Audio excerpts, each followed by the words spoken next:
The following is a production of Learfield Sports. After 3 byes and a month-long span, the Wisconsin hockey team will be hitting the ice quite a bit here before the semester break. This week, it's off to Colorado College and Denver. I'm Brian Posick, the radio voice for Wisconsin hockey, and head coach Mike Eaves joins us next on the Badger Hockey Digest.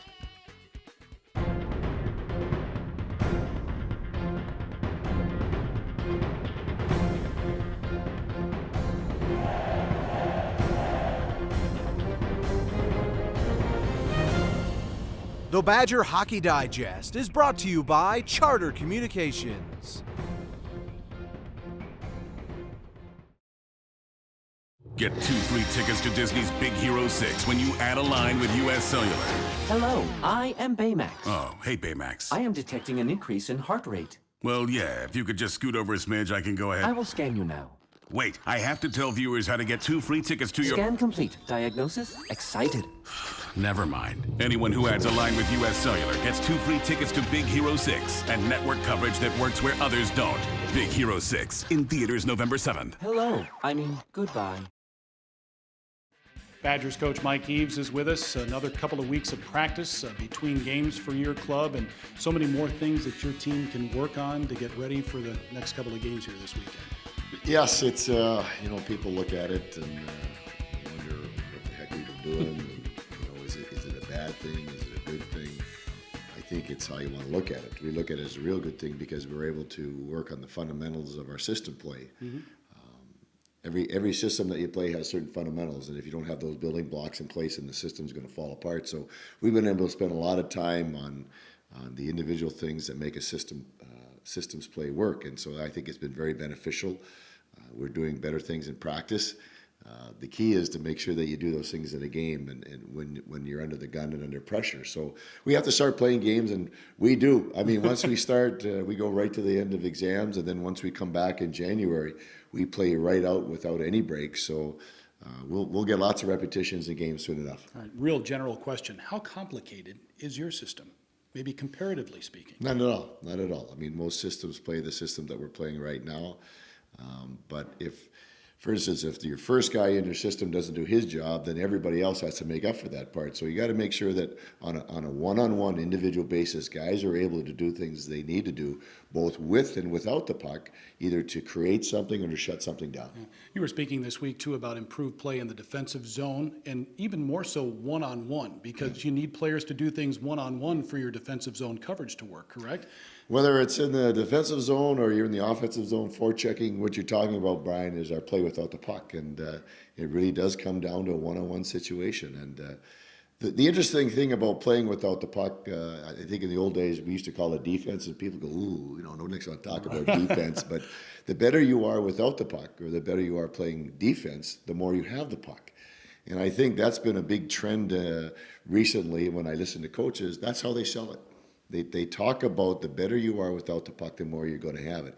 And it kind of makes sense. And well, if I'm an offensive guy, and if I can get better playing without the puck, that means I'm going to have it more. I want to buy into that. Mm-hmm. So I think guys are coming to understand, especially our freshmen, when they look at it with that mindset, I think they buy into it quicker and they want to get better at it faster. Yeah, we could probably break this down for hours, but what's the best way to play without the puck to get the puck? We call it ASS, ASS, angle, speed, and stick. And it's an acronym that most people are going to remember because of the word that it creates. But it's an acronym that we've used for a while, and I think it's easy to guys to remember. And then it's about creating a good angle. It's much like when you watch a sheepdog herd sheep into a pen. They use ass. Mm-hmm. They angle. They have the right speed. They don't have a stick in their hand, but they use their barking and such to make them go where they want. So by herding the person with the puck to a smaller area and then eliminating them, you have a good chance of getting the puck back. He's the shepherd of the Badgers, Mike Eaves. Wisconsin goes to Colorado this weekend to play CC in Denver. We'll look ahead to those 2 games when we come back. We'll be making a traditional octopus salad, drizzled with some olive oil and topped with a dash of salt and pepper.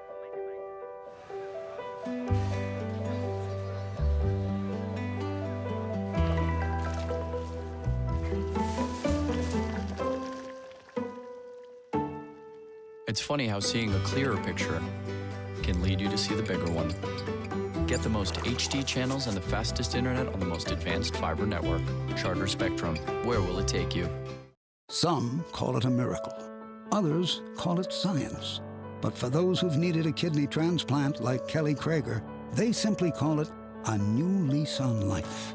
For nearly 5 decades, UW Health and the University of Wisconsin have been national leaders in the field of kidney transplant, providing a new life for recipients and assuring a normal life for living donors. Miracle? Science? Maybe it's a little bit of both. UW Health. Remarkable. Before we talk about this weekend's games, an interesting footnote. For the first time in the history of Michigan Tech hockey, the Huskies are ranked number 1 in the country. They're 10-0, the only unbeaten team left in Division I. That's quite a statement. You think about Michigan Tech, it's a program that was very good in the 60s and 70s, last won a national title in 1975, and then really struggled for a long time, but Mel Pearson has them going. It's a great story. It is a good story, and Coach Shuchuk and I were talking yesterday, and what we're hearing through the grapevine is that they're getting really good goaltending, and now they got off to a good start. They have confidence, and they're playing well as a team, and it's a great story. And you and I have always talked about the reality show that college athletics is, and Tech's got it going, and good for them. Yep, Michigan Tech will be in Madison January 2nd and 3rd. The Badgers, though, CC and Denver this weekend out west. You look at the NCHC, I think 6 of the top 16 teams of the country are ranked. That's a really good league, isn't it? It is a good league. They had good teams going in to form that league, and they're playing well, so it'll be a good test for us. Again, probably the biggest thing we're going to have to deal with is going from playing on an ocean to a pond, going from CC's rink into Denver's rink, where you're playing 100 by 200, where the corners are huge. Then you go to a small barn like Denver. So that'll be an interesting task for us. Yep. It's also interesting, too, for the first time since Wisconsin's traveled out there, the Badgers won't be facing a Scott Owens-coached CC team or a George Gwozdecki-coached Denver squad. You know those two men very well. George is working in the National Hockey League. Scott is probably retired in the mountains right now. 2 new coaches, Mike Haviland for Colorado College, won a Stanley Cup as an assistant coach with the Chicago Blackhawks, and then Jim Montgomery, longtime coach in the USHL. I know Denver's playing pretty well. CC's struggling a little bit right now. And watching on film, they're doing good things at times. It's early in the year, so you see some inconsistencies like we see with our team, but both teams play hard, and when you play hard, you give yourself a chance to win. But their systems are a little different, so we have to throw out the old file and kind of create a new one with the new coaches. But that'll be a challenge in itself. Yeah, you mentioned it before too. You're playing now 4 straight weekends if you include the game against the National Team Development Program in mid-December. So it is time now. Okay, let's see what we've learned here the last 6-7 weeks, apply it, and get ourselves going here before the second half begins. No, this will be an important part before we have a break.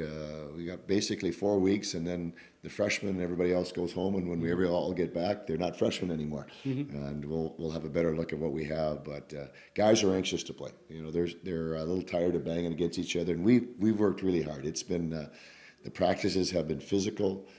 When you and I were talking in the first section here about you've got to learn to play one-on-one well with and without the puck. So we've been doing a lot of that, and now we got to put it into systems play as we play other teams. All right, well, good luck this weekend. Thanks, Brian. Sure, that's Badgers head coach Mike Eaves. Wisconsin and Colorado College on Friday night. We'll be on the air at 8 o'clock on the Badgers Sports Radio Network. And then Saturday from Denver, that's an 8 o'clock face-off, 7:30 pregame on the radio network. It's also available on Root Sports, I think the old Fox Sports Denver or Colorado. So check it out if you can. For Mike Eaves, I'm Brian Posick. Thanks for watching the Badger Hockey Digest.